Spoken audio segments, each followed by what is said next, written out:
ঘুম থেকে উঠেই দেখো খেলা শুরু হয়ে গেছে।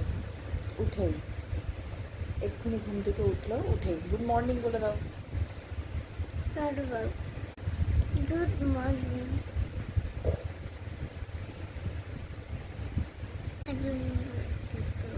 কিচ্ছু কথা শুনতে পাচ্ছি না, জোরে বলো।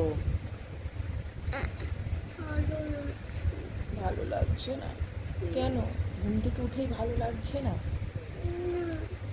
এখন তুমি কি করবে? ঘুম থেকে উঠেছো, এখন এবারে তুমি কি করবে? ব্রাশ করবে? ব্রাশ করবে? ওকে, বলেন ব্রাশ করে আসছি। তোমরা ব্রাশ করে চলে এসেছি, খেতে বসেছি। ডিম্পির জন্য চকো আর দুধ, আর আমার জন্য একটু দুধ চা করেছি। আজকে দুধ দেখে আর লোভ সামলাতে পারলাম না, একটু দুধ চা, একটু নিমকি, একটু ঝুড়ি ভাজা।